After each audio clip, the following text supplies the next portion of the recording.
Relative and relatives are evidence of sex, and sex is hardly a fitting subject for the dinner table.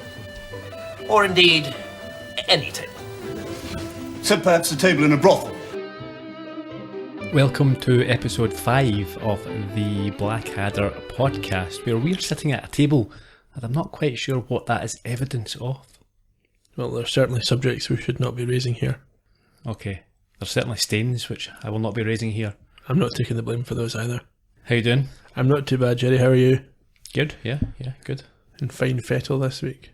Yeah, fine-ish, fettleish. Good. We have a traditional British farce, a bit Fawlty Towers-esque this week in beer. Yeah, I mean, it starts out ordinarily enough, but then the last 2/3 are just one big long scene, which we've not really had before. Mm-hmm. Interesting. Yeah. Fun. I enjoyed it. Manic. Yes. It would be one of those ones where you maybe don't quite catch every line the first time you watch it. A lot going on. Definitely. And as there's a lot going on, shall we commence? We should kick off in the traditional manner. Got a summary? I do. Have a beer. That would be better, wouldn't it? Crack on. You have a beer, I'll do a summary.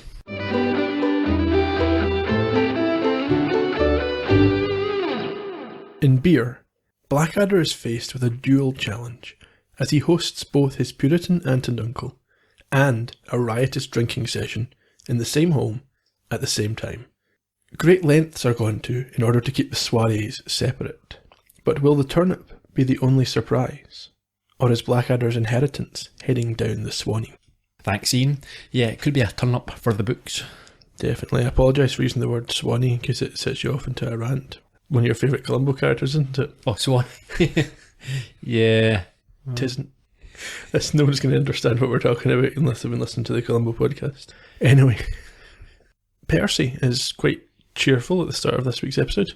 He is honoured to have been invited to share breakfast with Edmund at his home. He's getting stuck into the full English. Absolutely. He has been invited round, not so that they can discuss the great matters of the day and move closer to God, etc., but because Blackadder likes to spend time with a total dickhead in order to make himself feel better. So he says. Percy's picked up a habit of using lovey words and phrases, hasn't he? Yes. So he uses beshrew me and shortly after that, tush. And Blackadder's concerned he's on his way to hey nonny nonny and he'd have to call the police at that juncture. Percy explains that in his youth he was a keen actor. He was known as the man of 1,000 faces. Can you remember how Blackadder responds? He doesn't understand why he would choose to stick with that one. That's a shame for poor Percy. Yeah, sort of. In terms of Percy, he's harmless, isn't he? Or is he? Is he one of these guys you feel sorry for?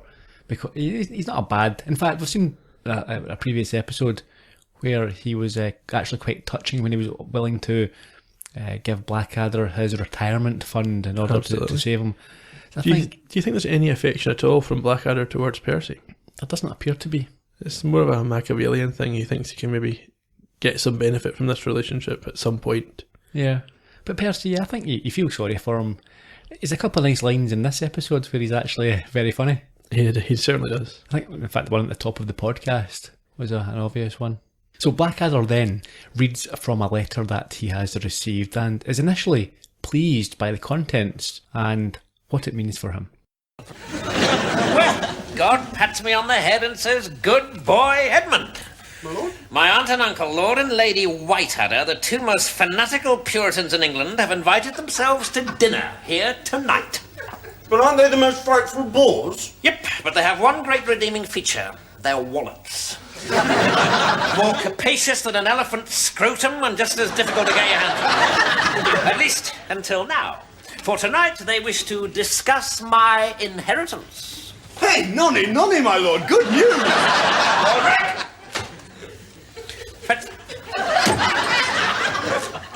Why have you got a piece of cheese tied to the end of your nose? To catch mice, my lord. I lie on the floor with my mouth open and hope they scurry in. And do they? Not yet, my lord. I'm not surprised. Your breath comes straight from Satan's bottom, boy. The only sort of mouse you're going to catch is one without a nose. That's a pity, because the nose is the best bit on a mouse. Any bit of a mouse will seem like luxury compared to what Percy and I must eat tonight. We are entertaining Puritan vegetable folk, Balders, and that means no meat. In that case, I shall prepare my turnip surprise. And the surprise is? There's nothing else in it except the turnip. So another word for turnip surprise would be a turnip. Oh, yeah. Get the door, Baldric, get the door. So Baldric goes to get to the door. Quite literally, in this case. What happens? He comes back with the door and he's told that he should make the explanation he's going to give phenomenally good. His explanation is that he was told to go and get the door. It's not good enough, he's fired. He tries to play on the fact that he's been in the family since 1532, but this means nothing to Blackadder. He says, so has syphilis. There's a message, though, before he departs from his employment. Apparently, Melchett is at death's door. The Queen wants him over there sharpish. And this brightens Blackadder's spirits, and he reinstates Baldric before they go to pay their last respect. He's phenomenally happy, you might say. It's over to the royal court. Yes, the Queen mentions that Melchett's dying and they must do something, and Blackadder suggests some sort of celebration, but perhaps wait until it's official. At this point, Nursey is rubbing the groaning Melchett's stomach, and the Queen reveals to Blackadder what happened the previous night. And Blackadder quickly understands what has occurred. Can you explain? Yeah, well, she says she was asleep and she was wakened by a terrific banging from Lord Melchett, which Blackadder's surprised to hear. Mm-hmm.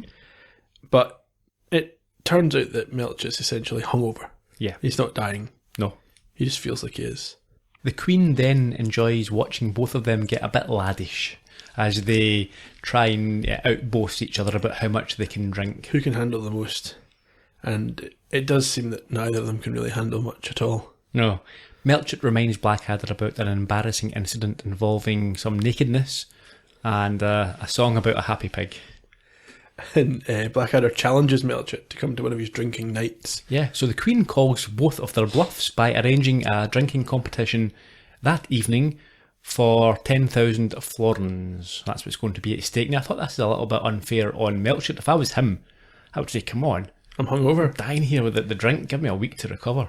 Yeah, well, he's the one that's insisting he could do it. So, Although, you could argue that the hair of the dog, that your body's used to it. Sometimes you can, the next day you can go out and if you're that ill you can't eat, you've got nothing left to throw up, you're probably just fill it with drink.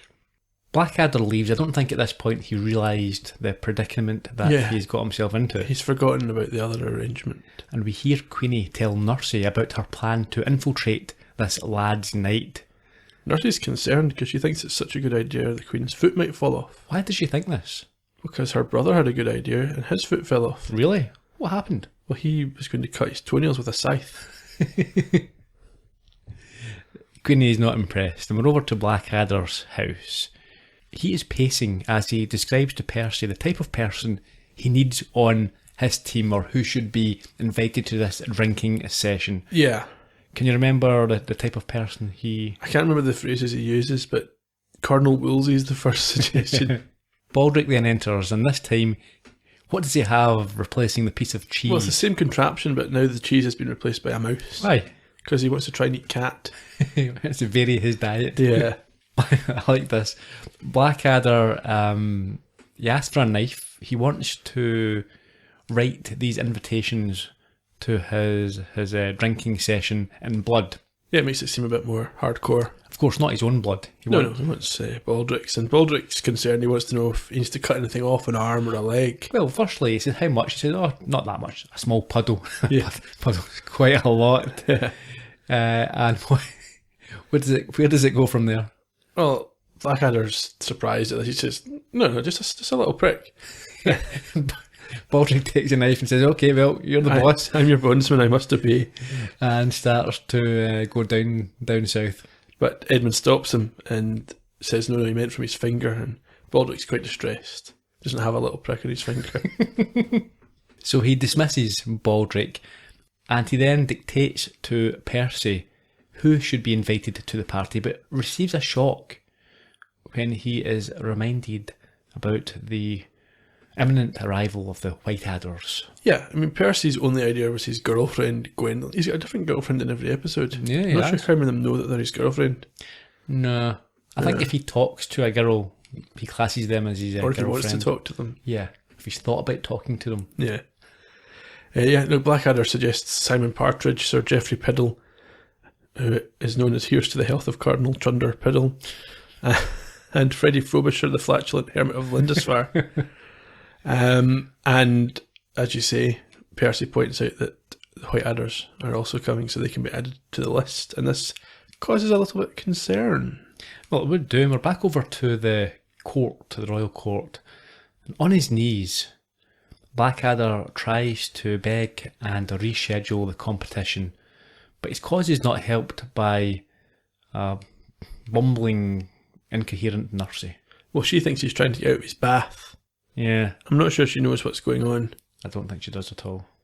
And essentially the Queen thinks he's just trying to get out of it. She remembers finding him face down in a puddle, wearing a pointy hat and singing a song about a goblin.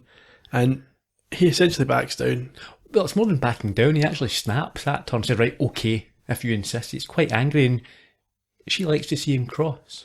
Yeah, sometimes she thinks about having him executed just to see the look on his face. So we're back over to Blackadder's house, and he's got a plan to try and get out of this sticky situation. He outlines it to Percy and Baldric. So you've got this. We are having two parties here tonight. Right. And they must be kept completely separate. Right.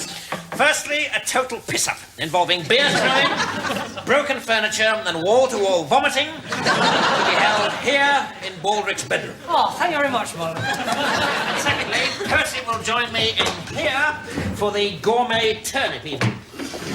Is the turnip surprise ready? It's just Marlon. Then what is so funny? Well, my lord, while Baldric and I were preparing the turnip surprise, we had a surprise. We came across a turnip that was exactly the same shape as a thingy.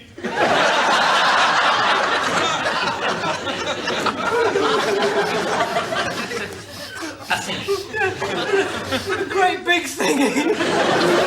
It was terrific. Size is no guarantee of quality, Baldric. Most horses are very well endowed, but that does not necessarily make them sensitive lovers. I trust you have removed this hilarious item. Yes, my lord. Good, because there's nothing more likely to stop an inheritance than a thingy-shaped turnip. There seems to me to be a flaw in his thinking. Before we get there, do you like a bit of turnip yourself, Ian? I do. I'm a big fan of turnip. Yeah, big fan of big turnips? Well, I like it mashed. Doesn't matter what size it was to start with. Ah, okay. Heathen. With haggis and mashed potato. Sorry, where were you going? Well, if they're going to mash this turnip, why does it matter what shape it was? Perhaps he's just scared that it's lying around. Yeah. She might stumble into the kitchen. You can't trust Baldric anyway. No, Probably he'll knows do something that. stupid, yeah. Have it pointing out the top or something. After the clip there, we hear Baldric go on to note the irony with his turnip-shaped thingy. Yeah, apparently he hides it in a vegetable rack to frighten children. Yeah, when I heard that, I thought, yeah, not quite the lovable buffoon. No. You know, that's More of a sex pest. Yeah, we'll move on. Baldric is amused at the idea of Blackadder taking part in this drinking competition. Yeah, why? And this is you see a side of Baldric that we don't in future seasons, where he is happy to poke fun at Blackadder. Yeah, he mentions that one drop of the ale, and Blackadder falls flat on his face and starts singing that goblin song that the Queen referred to earlier on. But Blackadder's got a plan. Yeah, well, at first Blackadder denies that he can't handle his drink. Momentarily, Yeah. deny. And then says, okay, just in case I can't handle it, he has this plan. What is it? he's going to have a pitcher or a bottle of really strong ale, but it'll really be water, and Baldric will pass it to him. He doesn't, though, explain to Baldric to pretend it's ale. That would be implied or assumed that you would know that. You would think. He also tells Percy that his job is to suck up to his aunt. Percy's happy at that. He knows how to handle a lady. Yeah, I mean, to an extent, Blackadder's got himself to blame here. Yeah. Leaving these two tasks with Baldric and Percy. Yeah. Percy is not a ladies' man. Well, he's imagined many conversations with ladies. Yeah. Theory and practice, two different things. That's true. The door knocks at this stage, and we're into essentially an extended finale, as it were. This is the whole thing. It just runs through in honour from here. Yeah, the relatives arrive, the Lord and Lady Whiteadder, and we see that she's clearly the dominant figure and he is a downtrodden individual.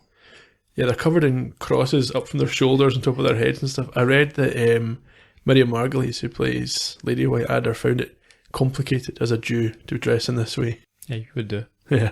Her first action is to slap Blackadder and then slap Percy as he tries to flatter her in a, I would class it as a low-rent flash heart style. Oh yeah, he's just being obnoxious really here. Well, so is Flashheart, but he has the confidence to there's pull nothing it behind off. this. Yeah, you can see right through Percy. Blackadder gets his one for saying it's nice to see them, and she tells him that everyone hates us and you know it. Apparently these slaps were not faked, and Rowan Atkinson actually got a bit fed up with it in rehearsal, and had a word. Really? With who? With Miriam Margolyes. She slapped him for having a word.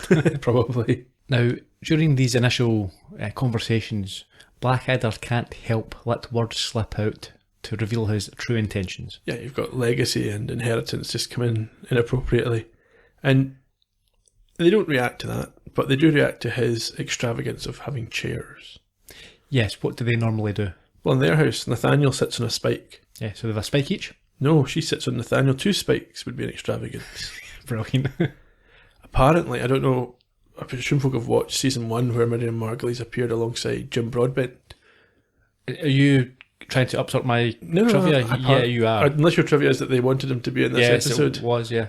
How is that your trivia? Well, but it's trivia that I've...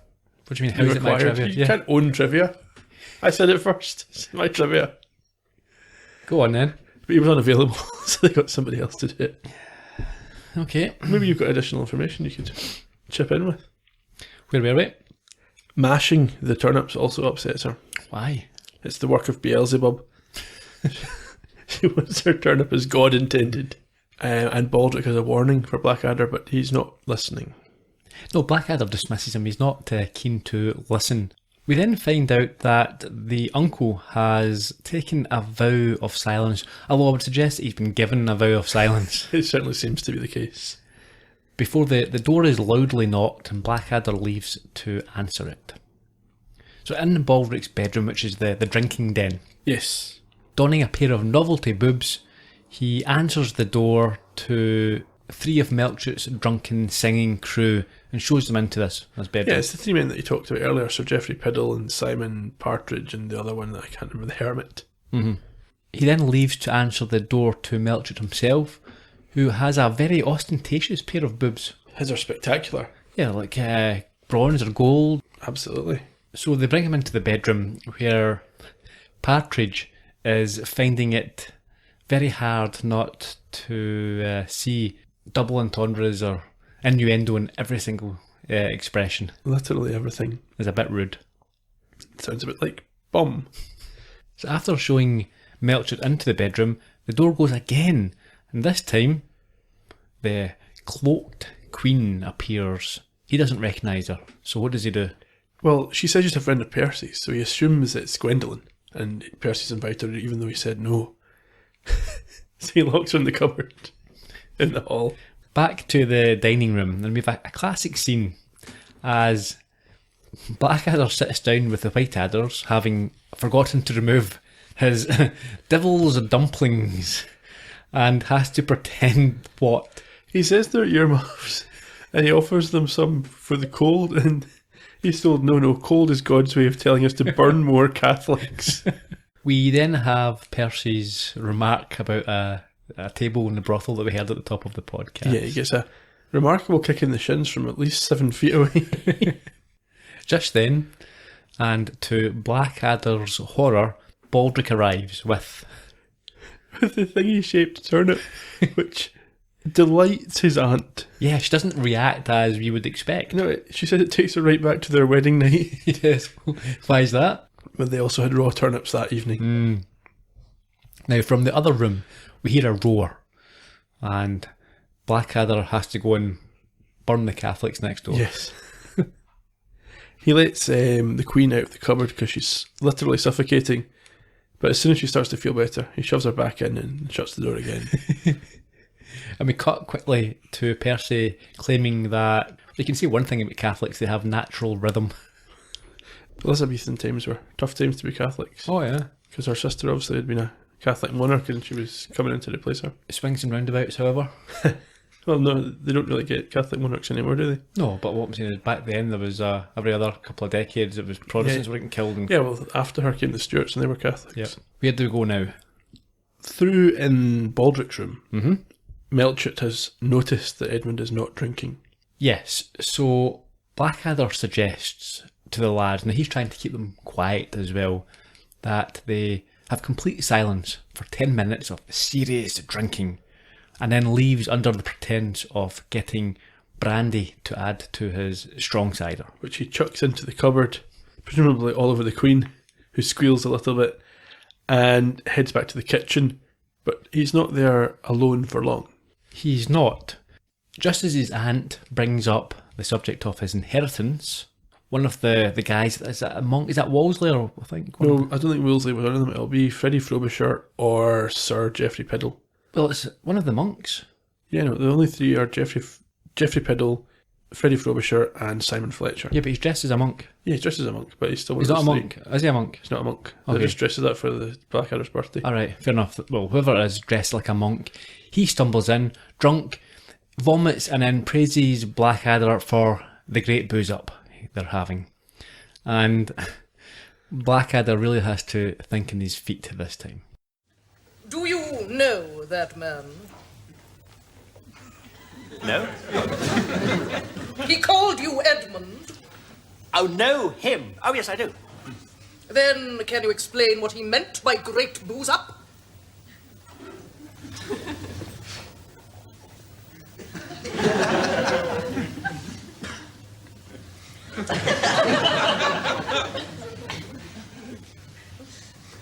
Yes, I can.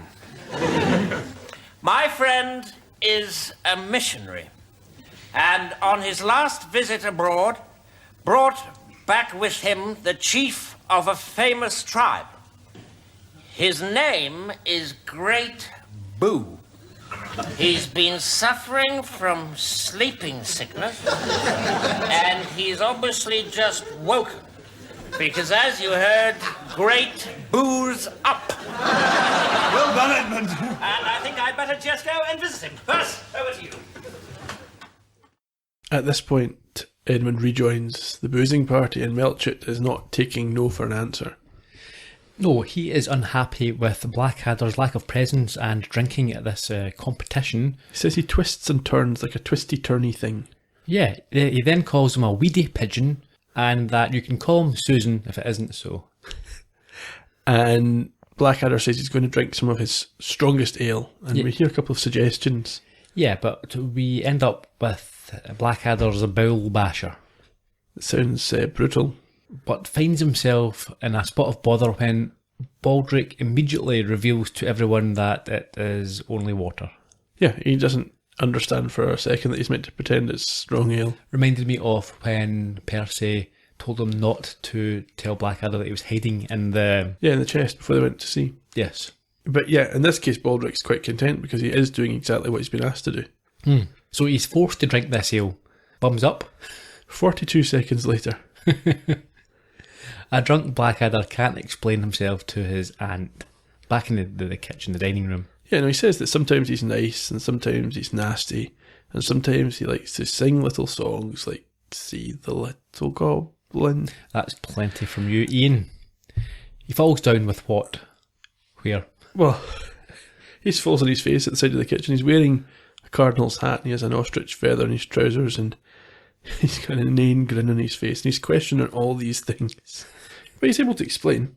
How does he do that? Well, he explains that he's wearing the Cardinal's hat because he is Cardinal Chunder. Mm-hmm. He has an ostrich feather up his bottom because Mr. Ostrich put it there to keep in the little pixies. And he's grinning inanely because he thinks he's just about succeeded in conning you and your daft husband out of a whopping great inheritance. So at this, I mean, she's obviously not happy. Blackadder tells her to shove off, you old trout. And as she gets up to leave, Percy confirms that he has indeed been called a giggling imbecile many times before. It's not surprising. Not at all. Right after they leave, his uncle Nathaniel sticks his head back round the door. Yeah, him with the vow of silence. Yes, to explain they had a splendid evening, first rate all round, and he loved the turnip that looked like a thingy. It was very funny. And he especially liked his jester. Yes, like Percy, yeah. Back to the bedroom, and Auntie Whiteadder accidentally walks in on the carnage and is shocked to hear that she has been mistaken for someone. Yeah, Simon thinks that she is the stripper. Yeah. Now, she's a fantastic actress. She no doubt is a lovely person. I don't want to see her strip. Well, it makes you think of the episode of Friends when Danny DeVito was the stripper.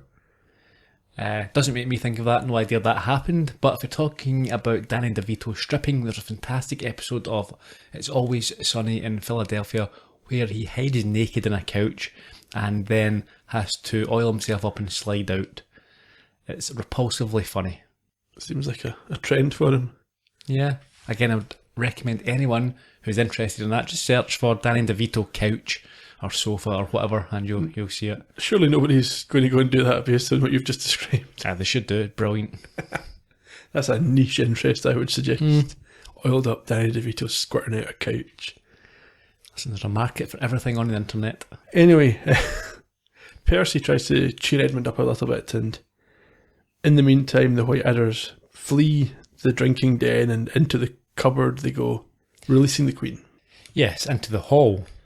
So, the guys come out of the bedroom. Yep, chasing the stripper. And they decloak the Queen. They believe that she is a stripper. They think she's also a stripper and there's a man. They're not sure what he's doing there. Blackadder joins them. However, they're in for a massive shock when the Queen reveals who she really is. Yeah, she says, "Do you know who I am?" And Edmund says, yes, he knows who she is. She's Merlin, the Happy Penny. Wrong, I'm afraid. Yeah. And she's quite intimidating, isn't she, when she looks at the camera. Oh, yeah, well, she's done this before. She addresses the camera. This is the second time she addresses the camera. I think this is her way of being regal. Sure. They all kneel, anyway, as soon as they recognise who she is, and she quotes the real Queen Elizabeth when she says she has the body of a weak and feeble woman, but the heart and stomach of a concrete elephant. Really? She may have paraphrased. I think so. She's going to get involved in the drinking and then, in the morning, execute them all. Yes, so we cut to the next morning. It's dawn. Everyone is slouched together. It's a scene in the next episode we can talk about. It reminds me of a scene from the next episode. Okay. Blackadder's vocals are getting a workout. Yes, the Goblin song. And we have a surprise appearance from Lady Whiteadder. See the little goblin, see his little feet, and his little nosy woes, isn't the goblin sweet? Yes! See the little Wait a goblin. minute. I'm sure there was something very important I had to do to all of you this morning.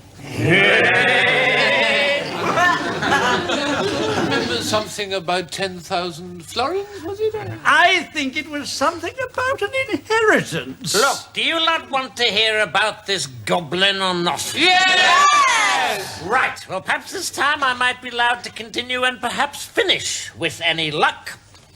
Luck! Well, hey! Get it? No. Oh, come on! Luck! Sounds almost exactly like... That was brilliant. Yeah. Apparently, though, this was the production team's least favourite of the Blackadder II episodes. Really? Apparently. But it was one that was perhaps the most popular at the time of broadcast. It was the first episode, and getting to my trivia here, where the cast got involved in tweaking the script. The first 4 episodes they went with what was written, with the exception probably of Rick Mayall. But in this episode and the next one, the cast were involved in tweaking things and changing things. So maybe a bit more comfortable with the characters at this point. Sure. Your thoughts? I thought it was a good episode. It was funny.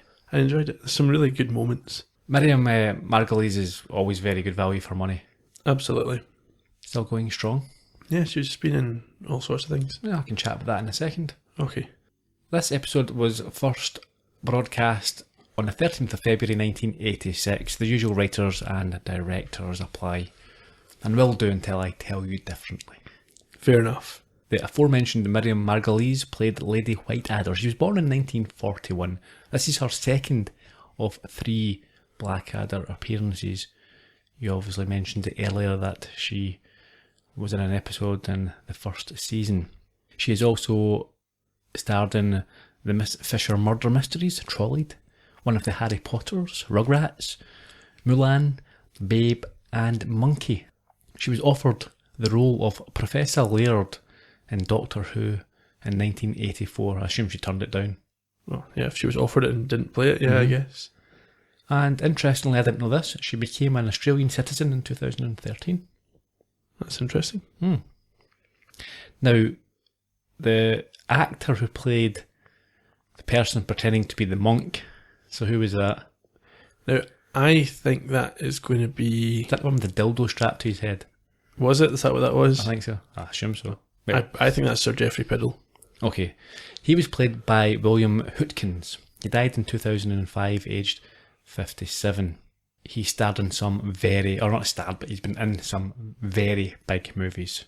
Raiders of the Lost Ark, the 1989 Batman. He was Red 6 in the original Star Wars. It's one of the X-Wing pilots. Flash Gordon, Superman 4. He's also been in The Tomorrow People, Bergerac, Paradise Postponed and Taxi. I mean, he's American who I think emigrated here. On the advice I think of maybe John Lithgow. Probably, or some other person. Just Somebody. say any name. Will Smith said he should come to America. Partridge was played obviously by Hugh Laurie. Now we're going to leave discussing Hugh Laurie until a future season. This is his first appearance in Blackadder, but goes on to star in every single episode after this. Apparently, At the time, he remarked that he had the strong feeling someone else had backed out of this role at the last minute.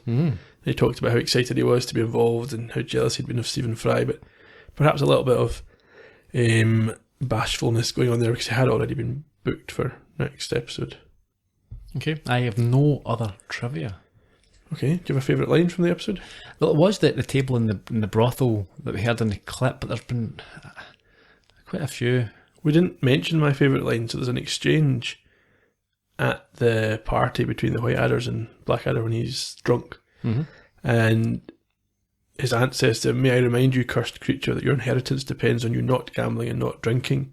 And he says, "Percy, the devil farts in my face once more." And then my favourite line is, "Not mentioning farts was also a condition." Yeah. That was great. I think I'll change my favourite line to, I liked that 2 chairs would be extravagant, so they share a spike. It's reasonable. Next time we have Chains, the final episode in season 2 of Blackadder. It's been a good run so far. It has been no week episodes. Not yet. Nope. Fortnightly. Yeah, very good. Just time for us to remind folk to speak to us on social media at Blackadder Pod on Twitter and on Facebook. You can find us at blackadderpodcast.com. There's a post up for each episode. We can talk about it and hopefully more folk will get involved in doing that. And it would be a big help to us if you could rate, review and subscribe on Apple Podcasts, because that is where most people find their podcasts and you're helping them see us if you do that. So please do. Okay, until next time, cheerio. Bye bye.